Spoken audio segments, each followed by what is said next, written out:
Good evening, I'm Dennis Ward. Welcome to APTN National News. Winnipeg police revealed today the body of another First Nations woman has been found at the city's Brady landfill. APTN's Leanne Sanders reports. A Winnipeg Police Service news conference started with this warning. Before we begin, I'd like to acknowledge that there are details that may be disturbing to members of the public, particularly those directly impacted by matters involving missing and murdered Indigenous women, girls, Two-Spirit and gender diverse people. And then, the startling news, another woman has been found dead at the Brady Road landfill. Yesterday at approximately 3 p.m., the Winnipeg Police Service was notified by staff at the Brady landfill site that a deceased person was located in an active area of the facility. The woman has been identified as 33-year-old Linda Mary Beardy of Winnipeg and originally from the Lake St. Martin area. Major Crimes Inspector Sean Pike says her death is a homicide, but would not go into details. But I can confirm at this time, we have no information to suggest that there are any other victims or that this investigation is related to any previous incidents. Pike also confirms that investigators believe Beardy's remains got to the landfill on a garbage truck and were found within a few hours. The partial remains of Rebecca Contois were found at the same landfill, and it is believed the remains of two other women are in a private landfill outside the city. Jeremy Skibicki has been charged in connection with those deaths and that of an unidentified woman known only as Buffalo Woman. The landfill is on operational pause while the identification unit continues to work at the scene. Cambria Harris, the daughter of one of Skibicki's victims, posted a simple message on social media.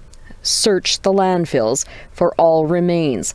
An online petition calling for a search is at nearly 18,000 signatures. A feasibility study into a landfill search is underway by a joint committee of police and Indigenous leaders, and this discovery will no doubt add to the urgency. Leanne Sanders, APTN National News, Winnipeg. Now to the tale of two northern BC communities brought together by amalgamation in the 1950s. That has led to a housing crisis, according to some critics. APTN's Lee Wilson has the first of a two-part story. Wadat, or Fort Babine, was a community of abundance before amalgamation. The community is located nearly 100 kilometers north of what is now known as the town of Smithers in northern BC. For generations, they fished successfully using the weir system, a wooden structure that directs and traps fish. But in 1904, the federal government closed the weirs in Lake Babine due to the impacts on the salmon stream. Fred William is a Wadat elder. He has worked as a member of their treaty team.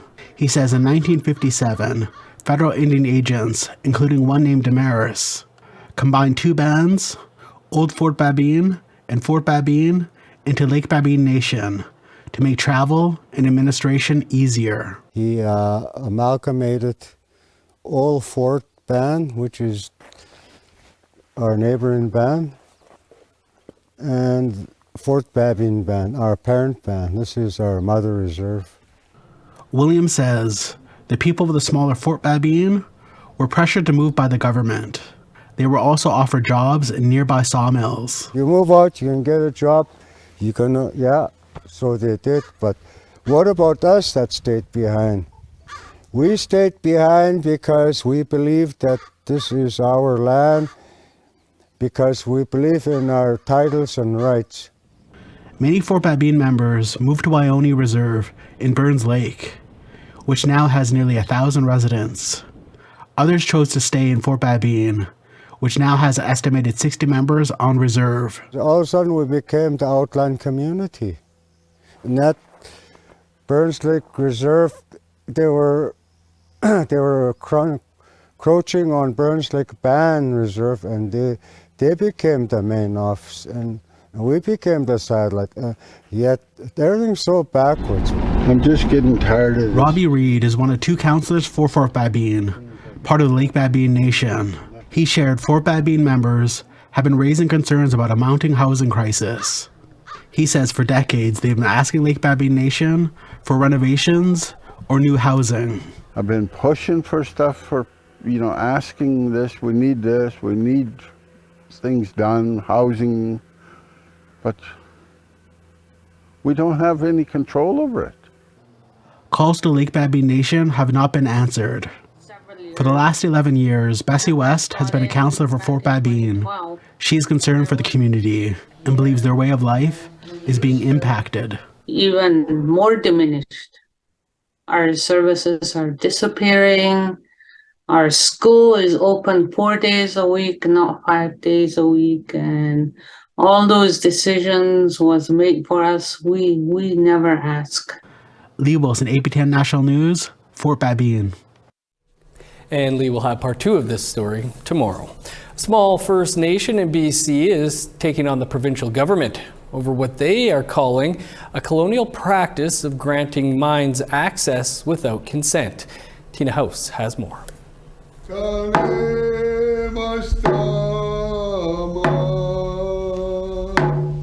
Leaders of the Gitxaala Nation are in Vancouver to fight for their inherent Indigenous rights in Supreme Court. They oppose what they see as an archaic Mineral Tenure Act. With the click of a mouse and $25, anyone can buy a hectare of land at $1.75 per hectare for mining purposes.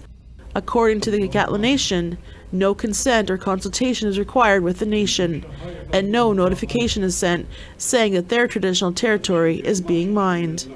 West Coast environmental law lawyer Jessica Clogg says the act is unjust.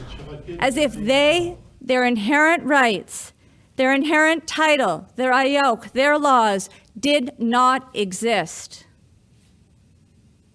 Gitxaala says that this was a breach of the Crown's constitutional duties to Gitxaala and did not align with the human rights standards set out in the UN Declaration, including the standard of free, prior, and informed consent. Banks Island is located near Haida Gwaii and Prince Rupert. The Gitxaala consider it within their traditional territory. Banks Island is the site of the Yellow Giant gold mine, which failed to get environmental assessment in 2015. The mine later went on to pollute toxic tailings in salmon-bearing water bodies around the island, leading to charges that forced them into bankruptcy. According to the chief counselor of the Gitxaala Nation, Linda Ennis, the damage is still felt to this day. Gitxaala people have lived with the consequences of bad mining practices for years. Prospecting camps and mining operations polluting our lakes and salmon streams, impacting our resources, our medicine, and our people for generations to come.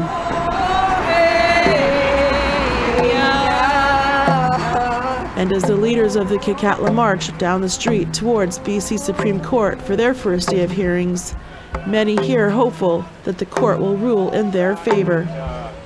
Jamie Neen is with Mining Watch Canada. He says this is an important case that he also hopes will set precedent in how governments should respect Indigenous rights and title. We're hopeful that it will be a game changer, really. I mean, we're looking at something called free entry, which is the principle that mining can go anywhere it wants in the country. And that's been challenged in a number of jurisdictions, and it's been modified, shall we say, in the Northwest Territories, in Quebec and Ontario. It hasn't really been tackled in BC, and it certainly has not been brought up to the standard of free, prior, informed consent. And for the next 2 weeks, the BC Supreme Court will hear from the Gitxaala Nation. We'll keep you updated as this case evolves. Tina House, APTN National News, Vancouver. We reached out to the BC government, who said in part they would not be commenting on this issue as it is before the courts, and that they plan to modernize the act in consultation with First Nations. The Assembly of First Nations turned its attention to the revised child welfare compensation deal today. That story and more coming up after the break.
Welcome back. It's day 2 of the Assembly of First Nations Special Chiefs Assembly in Ottawa. First Nations child welfare was at the top of today's agenda. Here's Annette Francis with highlights.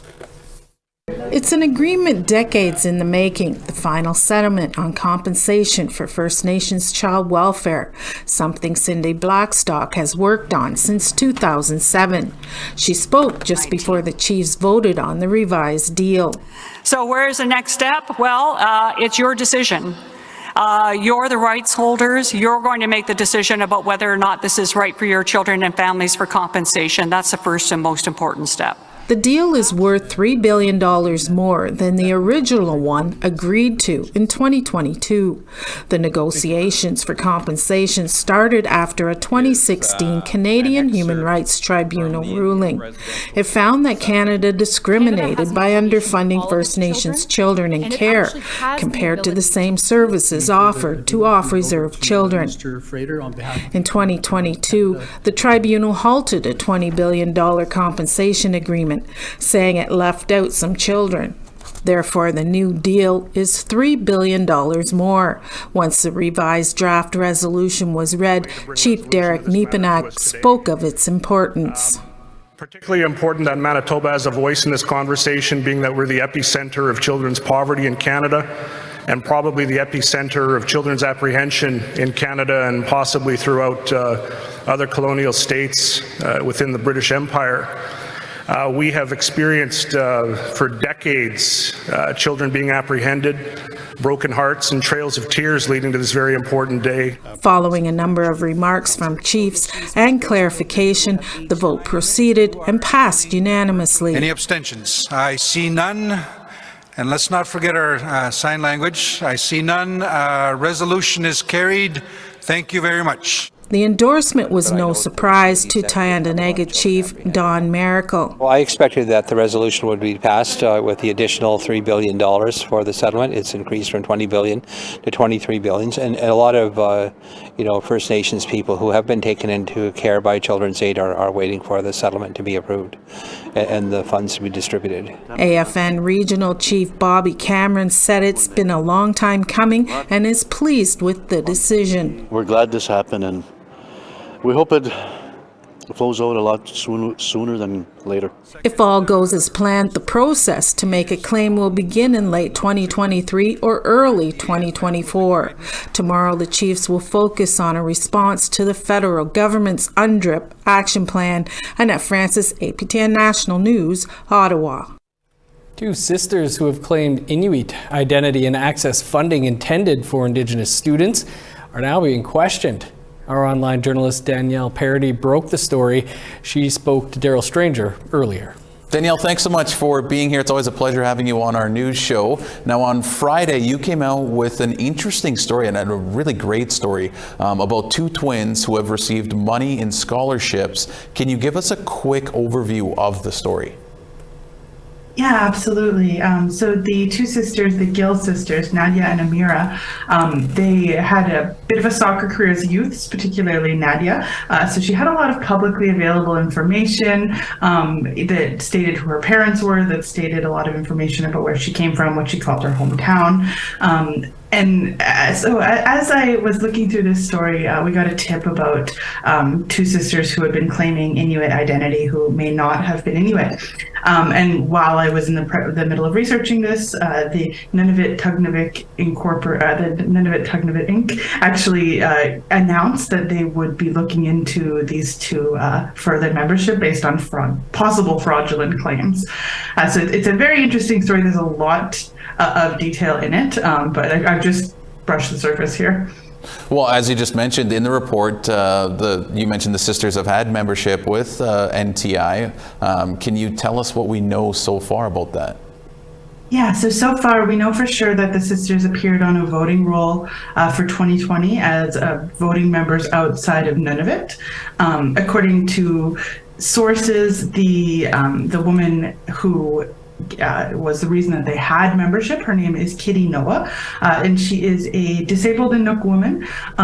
One of the sources, Barbara, spoke with her in Iqaluit, or knew her from Iqaluit. Of course, we're dealing with often quite small communities where everybody knows everybody, and so I think that's an important element to the story, is that a lot of people didn't know these sisters or know who their parents were, which is what really raised questions to begin with.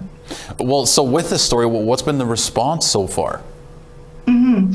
We did get a response from the Canadian Council for Aboriginal Business, and they are currently investigating. We have not yet heard back from Inspire. I hope that we do. I'm very curious if they gave the money on the basis of the Nunavut membership, or if there was something else, or if there was self-declaration. That doesn't appear to be the case in their policies, but there's still a lot of questions. With these sort of things, I think we hope to see more information coming out as people become aware of the story. And Danielle, last one for you here. What's next here with this story? I think in this sort of story as well, we expect to see some changes. This isn't the first story that we've had on people claiming Indigenous identity, and so what I think we have not seen yet, but I hope to see, is more information from the organizations. Hydro One, for example, RBC, they all gave scholarships to Amira Gill based on claims of Inuit identity. So we haven't seen a response from them, but I would like to. And I think it's also important that they tell the community what they're going to do to make sure that the money gets to the right people and the people who are truly in need, and like us Indigenous people. Danielle, that's a great point. And again, your story is really interesting and compelling. So thanks so much for coming on and giving us a little update. Thank you. Yeah, I would definitely encourage reading it online. There's a lot to cover. Now, the family of Kitty Noah, who was claimed to be the twins' mother at NTI, which led to their granting of cards, released a statement today saying they do not know the Gill sisters. Time for one more quick break, but stick around. There's more to come.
Welcome back.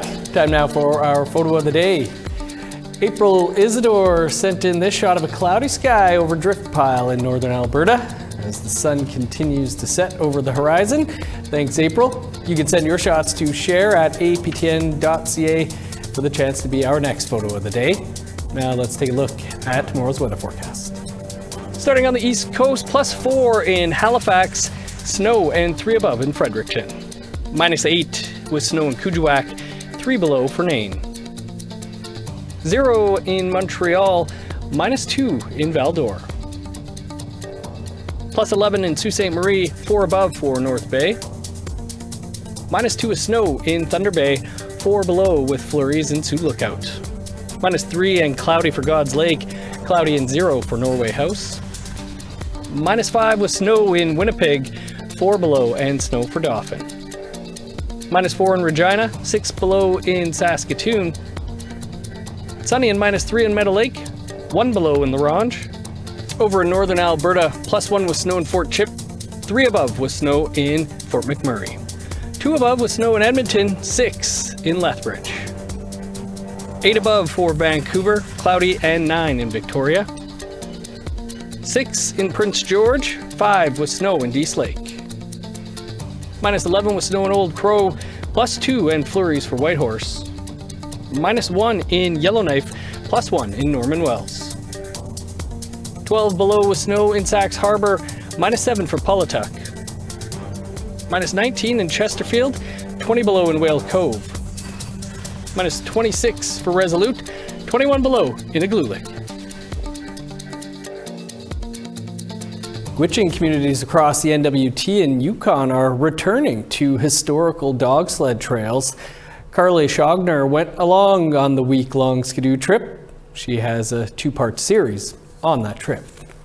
Skidoers as young as 12 and as old as 79 cross snowy mountains and rivers en route from Fort McPherson to Old Crow. The 350-kilometer trip went through the Richardson Mountains, with full 2 days of skidoo and a stop partway at the Curtin Mountain Yukon camp.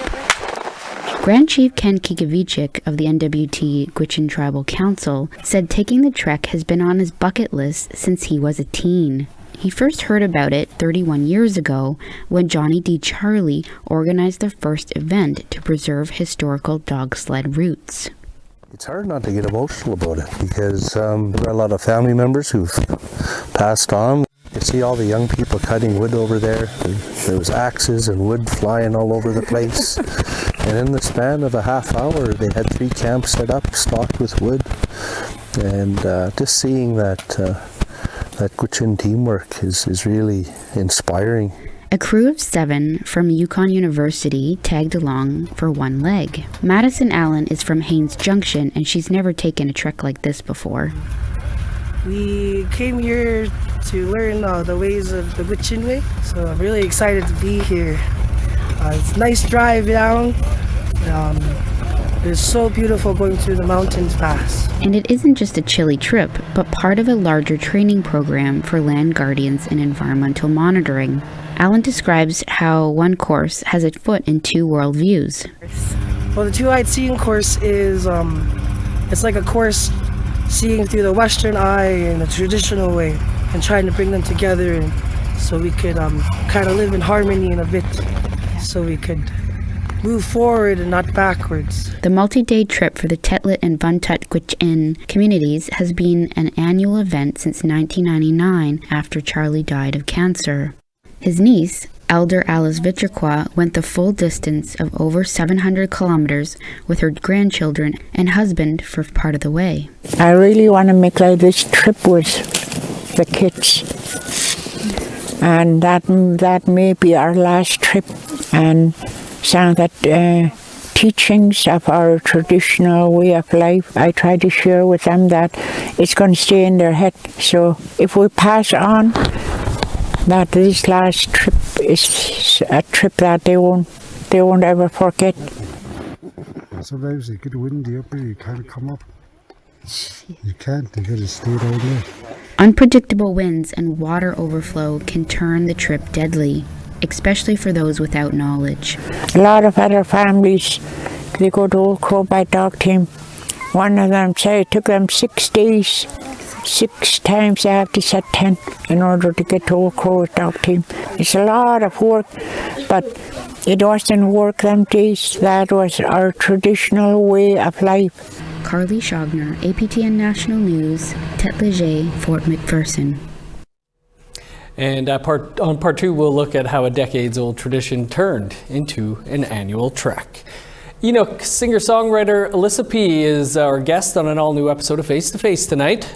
She recently released her own rendition of Blondie's Heart of Glass, sung in Inuktitut. The cover song has garnered a lot of attention. It's definitely much bigger than I expected. I just wanted to make sure that Inuit got it and they received it, and they also felt something precious about that song. So for sure Blondie shared it. they said they loved it, and Debbie Harry wrote to me, personal message to me that was more than I asked for. I mean, that was so nice of them. And Alyssa B. has a whole album of cover songs in Inuktitut coming later this year. That's going to be good stuff. You can watch our full interview with Alyssa B. in less than 2 minutes' time. That is all the time we have for your APTN National News for this Tuesday. For news anytime, visit our website, aptnnews.ca. And tune in tomorrow, 3 p.m. Eastern Time, when Daryl puts reconciliation in sports in focus. I'm Dennis Ward. Thanks for being with us. Have a great night.